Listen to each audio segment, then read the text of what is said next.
What's up, YouTube? Welcome back to another video here on the channel. And the Star Wars Ahsoka series is finally out, so let's talk about it. But before we get into it, go ahead and hit that like and subscribe button. Just go ahead and do it. It really helps out the channel. And yeah, let's get into it. So I have some very controversial opinions about this new show. I want to say that, I don't know, after Andor, this show just feels hollow to me.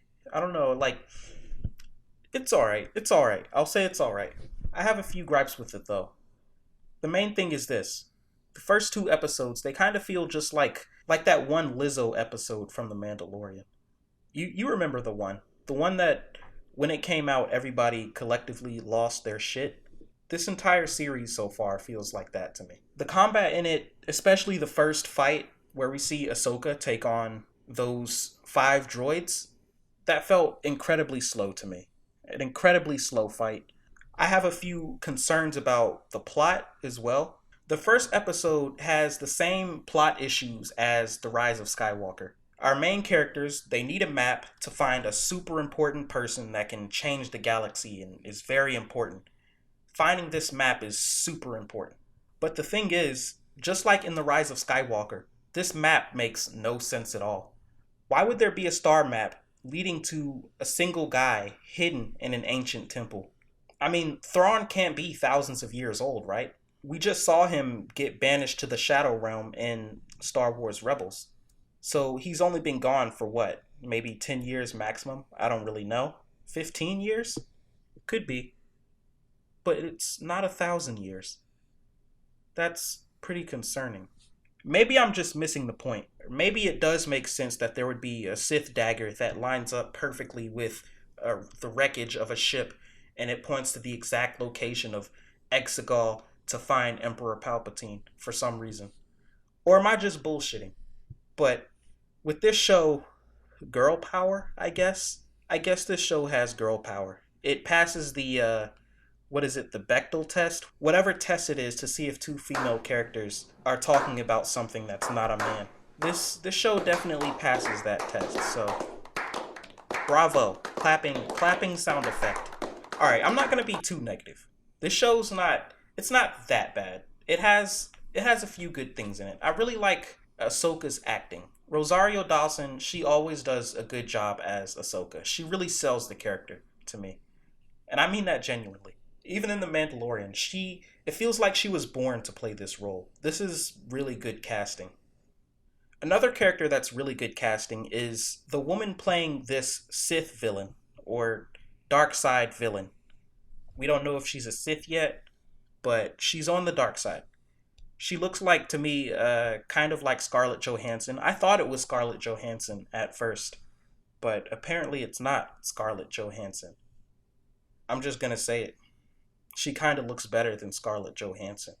Leave in the comments, who do you think looks better, Scarlett Johansson or this new villain? This new villain is kind of interesting. She's like an apprentice of this former Jedi turned dark side user. And they're also working with a random Inquisitor. So I'm excited to see what comes of that. As far as the plot goes for these first 2 episodes, like I said, Ahsoka is trying to get a map that leads to Thrawn.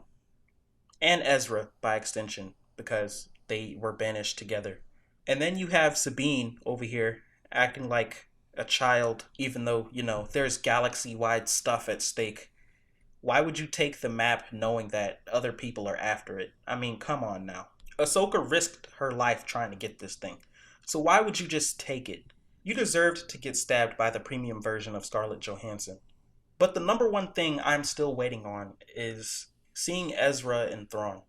Those are the 2 characters that, once I see them, it might make the rest of this show worth it to me. It's not that bad so far. It's still redeemable. It hasn't gone off the cliff. To me, it's alright. It's alright. I'd say maybe give it a 70 out of 100 these first 2 episodes. I feel like it could be building towards something, but there's also a lot of I wouldn't say a lot, but a few things that just don't make sense as of yet. Like I said, this star map, Sabine's behavior, and that's pretty much it. I really like this one scumbag that kind of is greedy for the Empire. He claims to be greedy, but we all know he's a shill for the Empire. Let's just call a spade a spade. He's a shill for the Empire. But he looks really funny. I wonder who this actor is. I kind of like him. He was a very interesting part of the second episode. But I guess it makes sense that Sabine would basically become a recluse after what happened with Ezra. So much time has passed since then that I don't know. I feel like she should be doing something. But I guess that's kind of what happens, I guess. Because what happened with Ezra is a very important piece of this character's history. I'm also concerned that this show has a few of the flaws that I had with the Obi-Wan Kenobi series as well. It's almost like this Ahsoka show carries over quite a few of the flaws that the other Disney-led properties have had. The whole Sith Wayfinder thing. And so in the promotional material for Ahsoka, we see that there's probably going to be an older Hayden Christensen.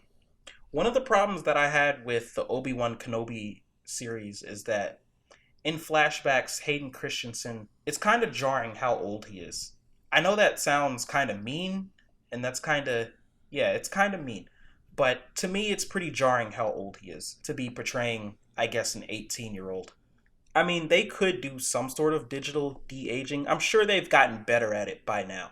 I really hope that they do that to him in this series.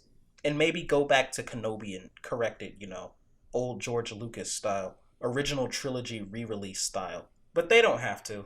That's just wishful thinking. Another problem Kenobi had was slow combat. Or was that a problem with the Boba Fett show? I can't really remember. But I really hope the combat improves. Like, it's not terrible. The Sabine fight was pretty good. It showed a little promise, so I'm willing to see where they go with it. And now that I think of it, so was the fight with Ahsoka and the Inquisitor. That was a pretty good fight as well, even though it didn't last very long. So yeah, this show, it might have some legs to it. Right now, I'll just have to wait and see. Oh, one more thing. They brought back the spear-wielding lady from The Mandalorian Season 2 in Ahsoka's introductory episode. Turns out she's a witch from Dathomir.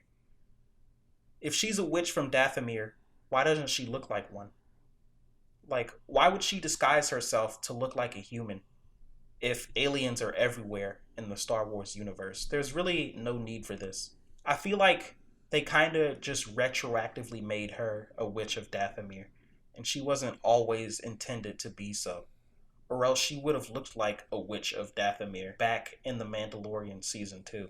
So that's another iffy thing about this show so far. And that's pretty much it. I'll leave it at that. I might have a few more criticisms later down the line, but for now, I'll hold off on them, just to see where the show goes. Could be a lot better. It has potential to be good. And that's pretty much it. If you like this video, leave a comment. What do you think about Hera Syndulla? This is Film Ron, and I am signing out.